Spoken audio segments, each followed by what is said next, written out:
울산 앞바다 지진 당시 월성원전에 B급 경계가 발령됐지만 이를 외부에 공표하지 않아 주민들에게 정확한 정보를 제공하지 않았다는 지적이 제기됐습니다.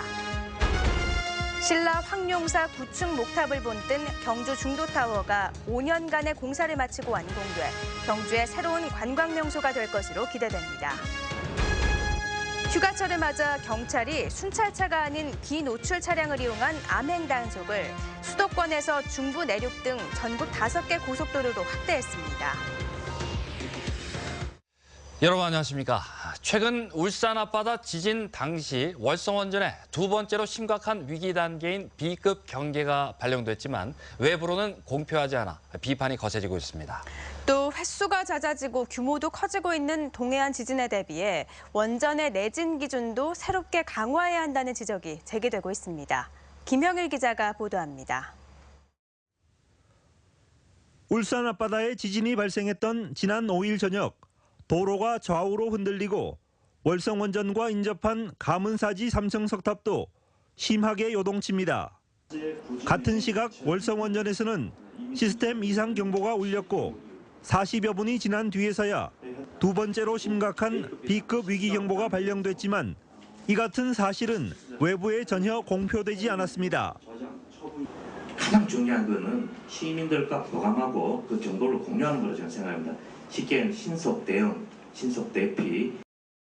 우선 주민들이 생명과 재산을 보호하는 데는 한순위 요번에 아주 미비했다는 점을. 또 수년 전부터 지진이 빈발하고 있는 이번 진앙지는 울산 앞바다로 발표됐지만 실제로는 울산보다 월성원전이 더 가깝습니다. 경주시 의원들은 활성단층의 영향권에 있는 월성원전의 내진 설계 기준이 6.5지만 점점 더 커지는 지진에 과연 안전한지 따져 물었습니다. 다음에는 더 큰 규모로 이 지진이 발생할 수도 있다는 말이죠. 원전 가동이 중단이 되면 다른 문제는 아무것도 없는 겁니까? 특히 월성원전 내 임시 보관 중인 41만 다발의 고준위 사용 후 해결료도 지진을 견뎌낼지 안전성에 의문을 제기했습니다. 이번에 5.0이라고 하는 거는 저희가 사실은 처음 있었던 것처럼 앞으로도 사실 더 크게 지진이 오지 않을까 하는 우려도 안 할 수가 없는데요. 월성원전은 임시 저장 시설도 규모 6.5의 지진을 견딜 수 있도록 설계돼 있고 비상 상황에 대해서는 앞으로 인근 주민에게도 통보하는 방안을 검토하겠다고 밝혔습니다. 매뉴얼이 없더라도 저희들이 최대한 정보를 제공하도록 노력을 하고 있는데 정보가 적기로 제공할 수 있는 수단을 검토해서 시행토록 하겠습니다. 동해안 지진에 대한 시민들의 불안감이 갈수록 커지는 만큼 원전 안전에 대한 전면적인 개선책이 시급합니다. MBC 뉴스 김형일입니다. 신라 황룡사 9층 목탑을 본뜬 경주 중도타워가 5년간의 공사를 마치고 위용을 드러냈습니다. 불교 신자는 물론이고 일반인들을 위한 다양한 문화 프로그램도 진행될 예정이어서 경주의 새로운 명소가 될 것으로 기대됩니다. 박성환 기자가 보도합니다. 경주 세계문화 엑스포 공원의 경주 타워와 함께 마치 원래 하나의 탑인 것처럼 음양의 조화를 이루고 있는 중도타워. 동국산업 장상건 회장이 사제를 출연해 만든 비영리 재단인 중도가 보문단지 황룡원에서 5년 만에 완공해 일반에 공개했습니다. 중도타워는 신라 황룡사 9층 목탑 양식을 본뜬 것으로 철골과 목재로 지어졌으며 높이가 68m에 이릅니다. 1층 전시 공간의 벽면은 석굴암을 모티브로, 천장은 불교의 상징을 형상화했습니다. 불교 신자는 물론 일반인들도 수행을 할 수 있도록 명상실도 마련됐고 8층 전망대에서 내려다보는 보문단지의 풍경은 일품입니다. 멀리서도 봤는데 가까이 와서 보게 되니까 훨씬 더 웅장하고 화려하고 앞으로는 경주의 랜드마크가 될 것 같습니다. 전통 한옥으로 지어진 숙소에 들어서면 신라시대의 정치와 멋이 느껴집니다. 시설을 이용하고자 하는 기업이나 학교, 사찰, 신행단체 그리고 일반 단체에도 실비로 개방하여 명상과 인문학 특강, 문화행사, 성지순례 등 경주 유적지 답사를 지원해 나갈 계획이며 중도타워의 일반인 관람은 다음 달부터 사전 예약을 통해 매일 2차례 진행될 예정입니다. 경주 세계문화엑스포 공원에 있는 경주타워와 이색 홀레까지 치른 중도타워가 경주의 새로운 명소로 떠오르고 있습니다. MBC 뉴스 박상환입니다. 국내 철강업계 2분기 실적이 개선될 것으로 전망됐습니다. 철강업계 등에 따르면 포스코의 2분기 영업이익은 지난해 같은 기간에 비해 8% 증가한 6,500억 원으로 예상됐습니다. 현대제철의 2분기 영업이익도 1분기에 비해 51% 증가한 4천억 원으로 전망됐고 봉형강 제품 가격 인상에 따라 동국제강은 700억 원 이상의 영업이익이 발생할 것으로 전망됐습니다. 본격적인 휴가철을 맞아 고속도로 이용하실 일 많으실 텐데요. 운전 조심하셔야겠습니다. 경찰이 순찰차가 아닌 비노출 차량을 이용한 암행 단속을 수도권 일부 구간에서 전국 5개 고속도로로 확대했습니다. 엄지원 기자입니다. 통행량이 급증하는 금요일 오후 고속도로상 도로를 비집고 SUV 차량이 질주합니다. 시속 160km. 차선을 넘나들길 밥 먹듯 합니다. 암행 순찰차가 변신하는 순간입니다. 일순간 내부에 숨겨진 경광등과 사이렌이 작동하면서 과속 차량을 갓길로 유도합니다. 많이 바쁘신 모양입니다. 시간 약속 있어요? 속도를 늦추고 휘청대는 화물 차량도 암행 순찰차의 주요 적발 대상. 내가 좋은 건 아니라. 그러면 차가 왜 자꾸 비틀비틀하죠?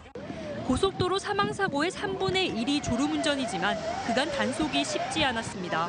중부 내륙고속도로에만 올 들어 7건의 사망사고 중 6건이 모두 졸음운전이었습니다. 중부 내륙고속도로 같은 경우에는 화물차의 운행 비율이 많기 때문에 암행 순찰차가 운행되게 되면 보이지 않는 곳에서 경찰 단속이 이루어진다는 그런 인식을 심어줌으로써 지난 3월 시범 운영으로 효과가 입증되면서 경찰은 암행 순찰차를 10대로 늘리고 활동 범위도 중부 내륙과 영동, 서해안 등 5개 전국 고속도로로 확대했습니다. 오는 9월에는 12대를 추가 보강해 전면 시행에 들어갑니다. 검은색 차가 암행 단속 차량이라는 입소문이 나자 경찰은 흰색 등 차량 색깔을 5가지로 다양화했습니다.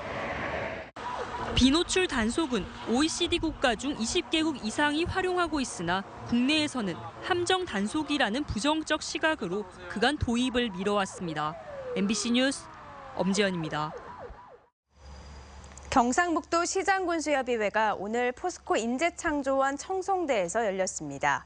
시장 군수들은 현재 경상북도가 일방적으로 부단체장을 추천하는 인사교류 방식을 시장 군수가 2배에서 3배수를 도지사에게 추천해 합의점을 찾는 방식으로 개선할 것과 기존 장애인 콜택시인 해피콜과 유사한 특별교통수단 이동지원센터 운영을 재검토해 줄 것을 경상북도와 중앙에 건의하기로 했습니다. 또 오는 9월 시행을 앞둔 김영란법 개정 논란과 관련해 적용 대상의 농축수산물과 그 가공품을 제외할 것을 촉구하는 결의문을 채택했습니다. 영덕군의회가 의장 선출 일정도 잡지 못하는 초유의 사태를 겪고 있는 가운데 이강석 의장의 지나친 버티기에 비판이 일고 있습니다. 지난 6일자로 임기가 종료된 이강석 의장은 후반기 의장 선출을 위한 임시회를 소집하지 않아 나머지 의원 6명 모두가 어제 임시회 소집 요구서를 제출했습니다. 하지만 이 의장은 임기가 종료됐더라도 후임 의장이 선출될 때까지 임시의장직을 유지해 본인이 임시회 소집 공고를 하지 않는 한 후반기 의장 선출이 쉽지 않은 상황입니다. 최근 들어 소나무 재선충병이 수그러들지 않고 오히려 확산되고 있는 것으로 나타났습니다. 국민의당 황주홍 의원이 산림청으로부터 받은 자료에 따르면 소나무 재선충병으로 인한 방제 예산은 최근 3년 동안 매년 1,000억 원 이상 집행되고 있지만 매년 평균 140만 그루씩 모두 520만 그루의 소나무가 감염돼 제거됐습니다. 이 같은 피해 규모는 1989년부터 올해까지 27년 동안 제거된 소나무의 절반 수준으로 전문가들은 전국시 군별로 산림병해충 전담 인력이 턱없이 부족해 사실상 체계적인 대응이 어렵다고 지적하고 있습니다.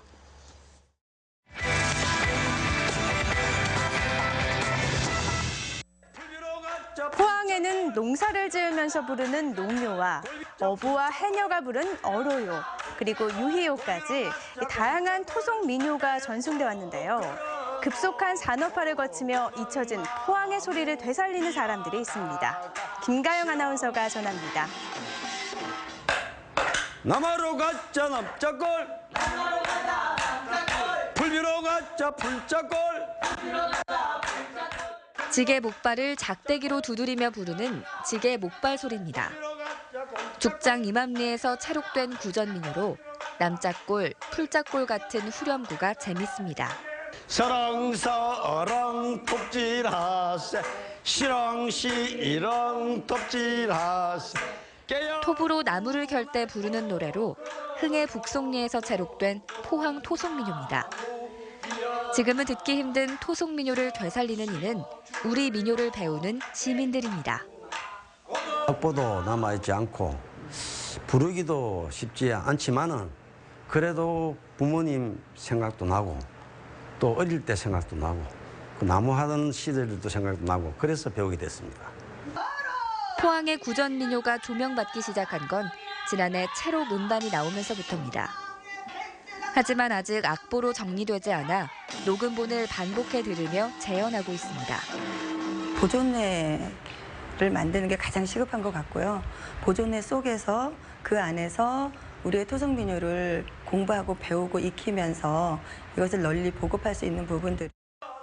20여 년 전 한 체록자의 노력으로 간신히 남은 포항의 토속민요. 하지만 체록에 참여했던 전승자는 이제 겨우 한두 명만 남아 포항 토속민요를 복원하는 이들의 마음은 더욱 바빠집니다.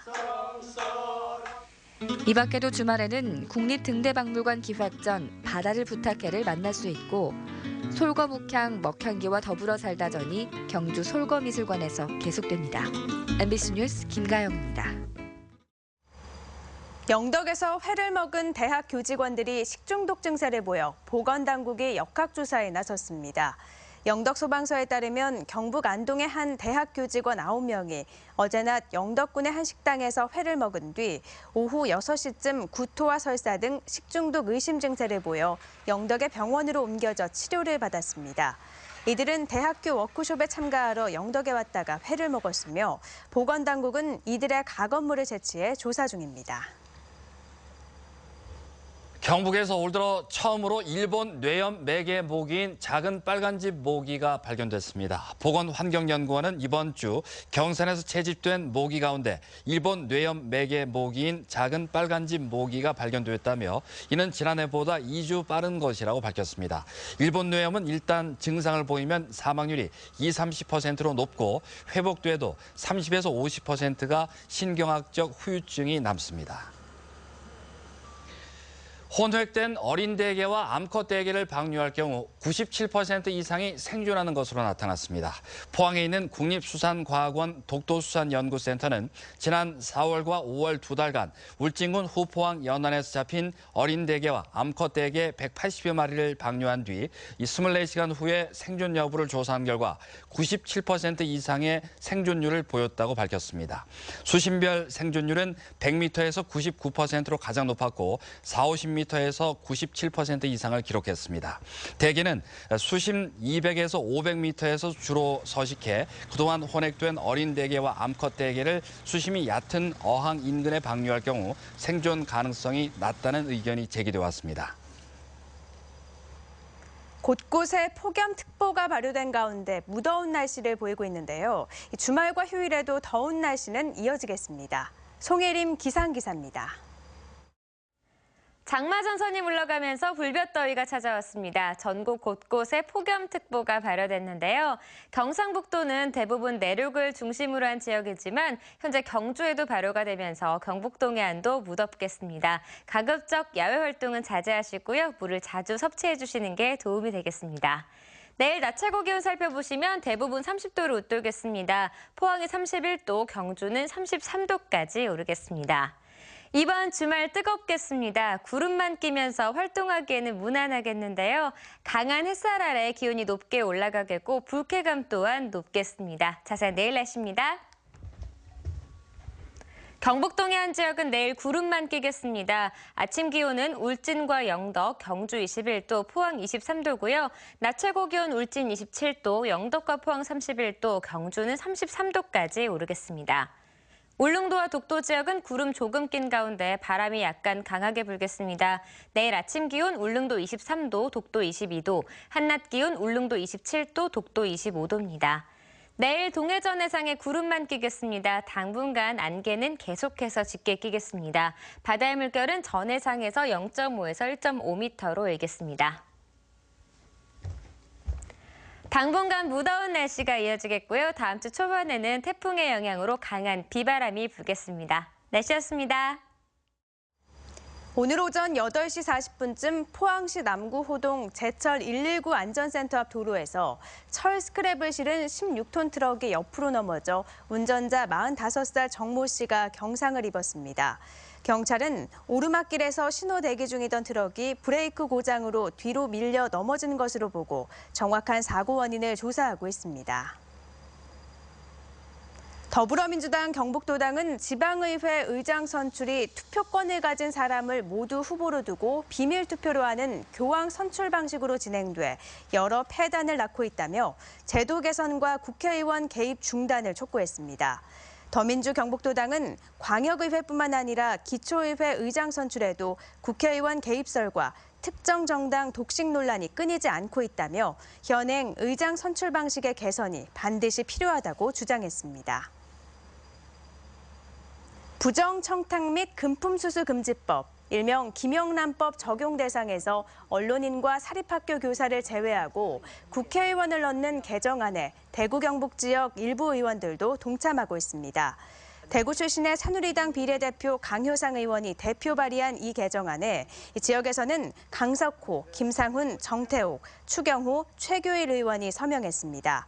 개정안에 서명한 의원들은 언론인과 사립학교, 교원이 공익적 성격을 갖는다며 변호사나 의사, 시민단체도 포함돼야 한다고 밝혔습니다. 이상으로 포항 MBC 뉴스데스크로 마치겠습니다. 여러분 고맙습니다.